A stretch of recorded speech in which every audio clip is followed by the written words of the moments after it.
So first of all, very good morning to my all class students. Today we will discuss about the new chapter of how to organism reproduce. So first of all, definition of reproduction. क्या है definition reproduction की? Because chapter ही है how to organism reproduce. Organism reproduce कैसे करते हैं?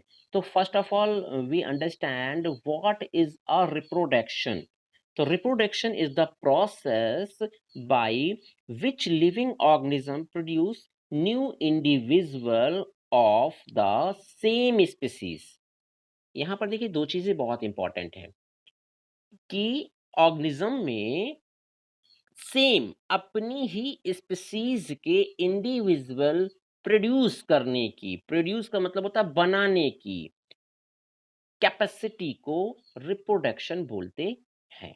ठीक है, यहां पर एक वर्ड आ जाता है कभी कभी कॉपी। क्या वर्ड आ जाता है? कॉपी। जैसे फोटोकॉपी की मशीन। फोटोकॉपी की मशीन क्या करती है? एक जैसी चीज के कई सारे जिरोक्स कर देती है। लेकिन यहाँ पर देखिए जस्ट अपोजिट है थोड़ा सा।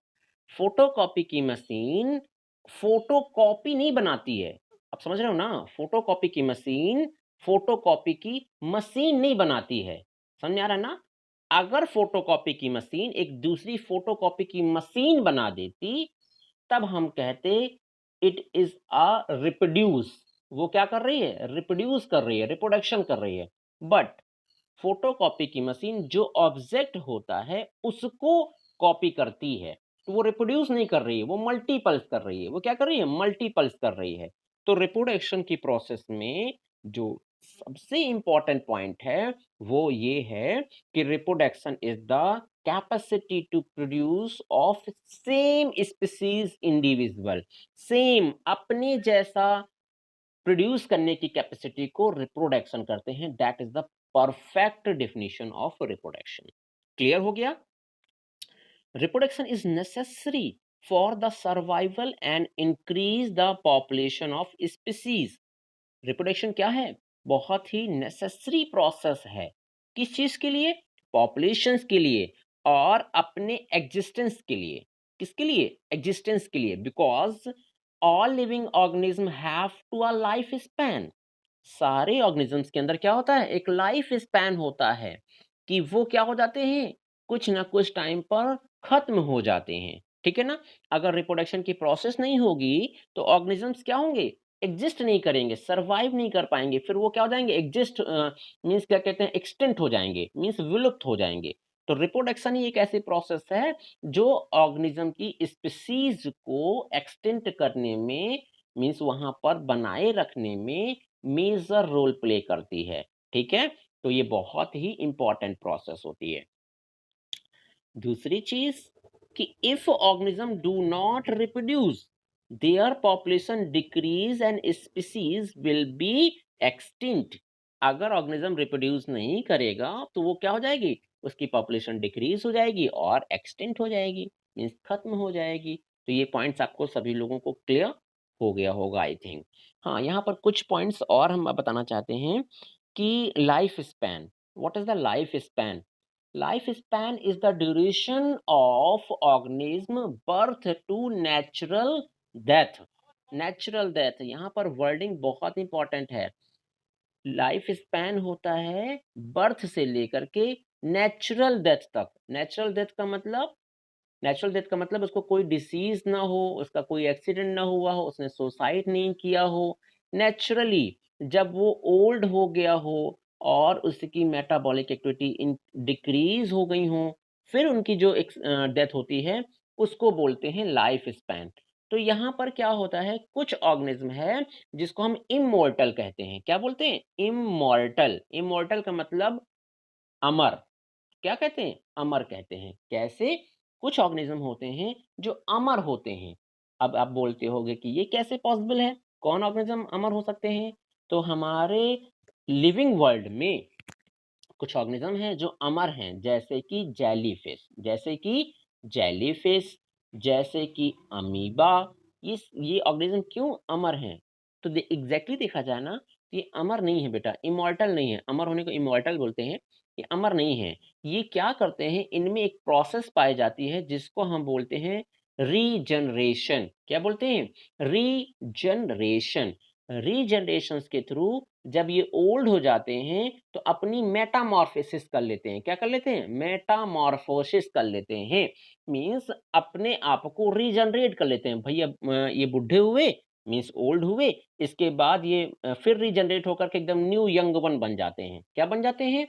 न्यू यंग वन बन जाते हैं, जिसके कारण ये इमॉर्टल हो जाते हैं, लाइफ काफ़ी साल तक जीते रहते हैं। लेकिन नेचुरल डेथ ना होकर के इनकी आर्टिफिशियल डेथ हो जाती है। आर्टिफिशियल का मतलब वाटर टॉक्सिक हो गया, ह्यूमन बीइंग्स के द्वारा क्या कहते हैं एक्टिविटीज़ के द्वारा डेथ हो गए। तो क्लियर हो गया ना? ये होते हैं। ये चीज़ें ह्यूमन बीइंग्स में भी अप्लाई हो रही हैं। बहुत सारी ऐसी साइंटिफिक एक्टिविटीज़ की जा रही है, जिसके थ्रू हम क्या करते हैं, ह्यूमन बीइंग्स को इम्मॉर्टल की तरफ ले जा रहे हैं। इम्मॉर्टल की तरफ मतलब रीजनरेशन की प्रोसेस। जैसे अभी ही एक कंट्री है जिसका नाम है इज़राइल। इज़राइल ने रीजनरेशन की प्रोसेस को किया है, जिसको बोलते हैं री-एजिंग।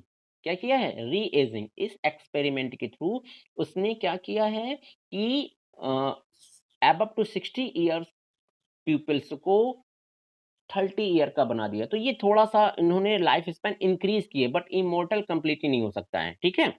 चलिए इस चीज़ को हम आगे कभी जब फेस टू फेस क्लास होगी, ऑफलाइन क्लास होगी तो हम उसको अच्छे से और डिस्कस करेंगे। ठीक है? चलिए, तो that is the complete definition of the reproduction. ये क्या है? रिप्रोडक्शन की कंप्लीट डेफिनिशन है। आई थिंक आप सभी लोगों को रिप्रोडक्शन की डेफिनिशन एंड उससे रिलेटेड इंपॉर्टेंट पॉइंट्स क्लियर हो गए होंगे। Now second point is do organism create carbon copy of themselves? क्या ऑर्गेनिज्म अपने जैसी कार्बन कॉपी बनाते हैं? तो देखिए, यस हम बोल सकते हैं, यस और नॉट। क्यों यस और नॉट क्यों बोल सकते हैं? दोनों वर्ड क्यों चूज किए? यस बोल सकते हैं इन the case of asexual reproduction. Yes बोल सकते हैं इन the case of asexual reproduction, vegetative propagation, but no in the case of sexual reproduction. अभी हम इस चैप्टर में इन चीज़ों की डिटेल में स्टडी करेंगे। थोड़ा-सा समराइज़ कर देते हैं। एसेक्सुअल रिप्रोडक्शन के थ्रू क्या होते हैं, वेरिएशन बहुत ही रेयर अमाउंट में आता है, मीन्स बहुत ही कम अमाउंट में आता है। एंड सेक्सुअल रिप्रोडक्शन में वेरिएशन बहुत ज़्यादा आ जाता है। वेरिएशन काफ़ी अमाउंट में शो करता है। इस वजह से सेक्सुअल रिप्रोडक्शन में कार्बन कॉपी नहीं बनती है, लेकिन एसेक्सुअल रिप्रोडक्शन में कार्बन कॉपी बनती है। तो दोनों का आंसर यहाँ पर हमको मिलने वाला है। चलिए स्टार्ट करते हैं। The DNA, the full form of DNA, deoxyribose nucleic acid, deoxyribose। यहाँ पर राइबो लिखा हुआ है, राइबो भी वर्ड यूज करते हैं, राइबोज वर्ड भी यूज करते हैं, because ribose is the pentose sugar. ठीक है? Ribonucleic acid molecules in the chromosomes in the nucleus is responsible for the transfer of character from parents to offspring। Means जो हमारा DNA है, that is the factor, not a vector. बेटा एक चीज याद कीजिएगा, vector and factor both are different terms. ठीक है? तो DNA is the factor for responsible of inheritance. किसके लिए रिस्पॉन्सिबल है? इनहेरिटेंस। अब यहाँ पर हम इनहेरिटेंस को थोड़ा सा डिफाइन कर देते हैं। इनहेरिटेंस क्या होता है? Inheritance means the transfer of character parents to फ्यूजनी। मीन्स पेरेंट्स से नए जनरेशन में जो कैरेक्टर ट्रांसफर होते हैं उनको बोलते हैं इनहेरिटेंस। तो जो हमारा डीएनए है वो क्या है? इनहेरिटेंस का फैक्टर है। ठीक है? और वेक्टर कौन है? क्रोमोसोम्स। वेक्टर कौन है? क्रोमोसोम्स। क्योंकि क्रोमोसोम्स को क्या बोलते हैं? व्हीकल। क्या बोलते हैं? Inheritance vehicle. ये टर्म्स आप पॉइंट वाइज में लिख लें, बिकॉज ये टर्म्स बहुत ज्यादा इंपॉर्टेंट है। और जब भी आप डेफिनेशन लिखें तो इन टर्म्स को मेंशन करें। इससे क्या होगा कि आपके नोट्स परफेक्टली शो होंगे। ठीक है? जो chromosome is the DNA vector. ठीक है? फिर during the reproduction the reproductive cell produce two copy of the DNA which separate into the two cells। जब रिप्रोडक्शन की प्रोसेस होती है तो रिप्रोडक्टिव सेल्स, जिसको हम जर्मिनेटिंग सेल्स भी बोलते हैं, reproductive cells is also called the germinating cell. germinating नहीं, germinating वर्ड यूज होता है प्लांट्स के केस में, germinative, TIVE, that is the word used in the zoology. ठीक है, तो germinative cells which are participate, not a participate, divide into the two copies, दो copy में डिवाइड हो जाती है, एक सेल से दो सेल्स बन जाती हैं, और उसी में डीएनए भी क्या हो जाता है, ट्रांसफर हो जाता है. The DNA copy will be similar but no individual to each other. देखिए डीएनए कॉपी क्या हो सकते हैं, सिमिलर हो सकते हैं, बट इंडिविजुअल एक दूसरे से अलग हैं. ठीक है, so the new individual have to slightly variation. इसी वजह से न्यू ऑर्गेनिज्म में क्या जाता है, स्लाइटली वेरिएशन आ जाता है फ्रॉम देयर पेरेंट्स. देखिए ये सारी चीजें क्लियर हो रही हैं सेक्सुअल रिप्रोडक्शन की. किसकी हो रही हैं, सेक्सुअल रिप्रोडक्शन की. तो this is the basic of variation of evolution of new species.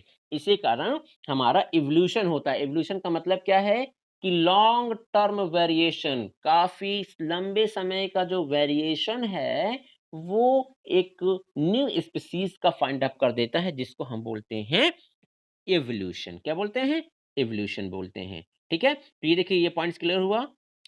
Do organism create carbon copy. तो देखिए इसका बहुत ही सिंपल सा आंसर है. In case of the asexual reproduction yes we say that, but in the case of sexual reproduction we can't say that the copy of organism. ठीक है, because in the sexual reproduction organism find of a variation. Organism में क्या पाया जाता है, variation आ जाता है due to the crossing over की मैकेनिज्म्स के थ्रू. क्लियर है. चलिए नेक्स्ट पॉइंट है the importance of variation. Variation का इंपॉर्टेंट क्या है, तो देखिए इस पॉइंट्स को हम क्लियर करेंगे नेक्स्ट वीडियो में. Okay, have a nice day.